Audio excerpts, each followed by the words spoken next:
নামাজ না পড়লে কি শাস্তি হবে শুনুন, দুনিয়া ও আখেরাতে ভয়ঙ্কর পরিণতি। আসসালামু আলাইকুম ওয়া রাহমাতুল্লাহ। বন্ধুরা, আজ আমরা জানবো যদি কেউ ইচ্ছা করে নামাজ না পড়ে তার কি ভয়াবহ পরিণতি হতে পারে দুনিয়া, কবরে এবং আখেরাতে। 1 নম্বর, নামাজ গুরুত্বপূর্ণ। নামাজ হলো ইসলামের দ্বিতীয় স্তম্ভ। রাসূলুল্লাহ সাল্লাল্লাহু সাল্লাম বলেছেন, নামাজ দ্বিতীয় মূল স্তম্ভ। যে নামাজ কায়েম করলো সে দিন কায়েম করলো। তিরমিজি শরীফ। 2 নম্বর, দুনিয়ার শাস্তি। যে ব্যক্তি ইচ্ছাকৃতভাবে নামাজ ত্যাগ করবে তার জীবন নেমে আসবে নানান বিপদ।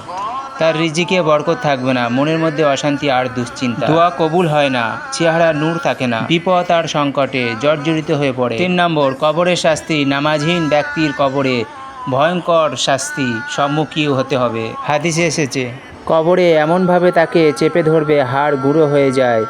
কবরে আগুন জ্বলবে যা তাকে পোড়াবে। কবর অন্ধকার হয়ে যাবে, ফেরেশতারা তাকে আঘাত করবে। 4 নম্বর, আখিরাতের শাস্তি। আল্লাহর কোরআন বলছে, তোমাদেরকে জাহান্নামে কে ফেলেছে? তা বলো, আমরা নামাজ পড়তাম না। সূরা মুদ্দাসির 42-43। হাসরের মাঠে অপমান, মুখ থুবড়ে টেনে নিয়ে যাওয়া, সিরাতে সেতুতে পড়ে যাওয়া, চিরস্থায়ী জাহান্নামের আগুন। 5 নম্বর, ক্ষমা ও তওবার সুযোগ। বন্ধুরা, আল্লাহ অন্তর দয়ালু। যদি আমরা এখন তওবা করি আর নামাজ শুরু করি, আল্লাহ আমাদের ক্ষমা করে দিবে।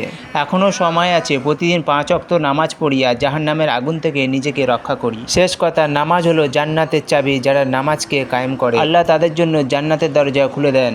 আজ থেকে বদলান আপনার জীবন ও নামাজ পড়া শুরু করুন। এটাই জীবনের সবচেয়ে বড় সফলতা। এই ভিডিওটা ভালো লাগলে লাইক দিন, ইসলাম প্রচার শেয়ার করুন, কমেন্টে লিখুন, ইয়া আল্লাহ আমাদের নামাজি বানিয়ে দাও।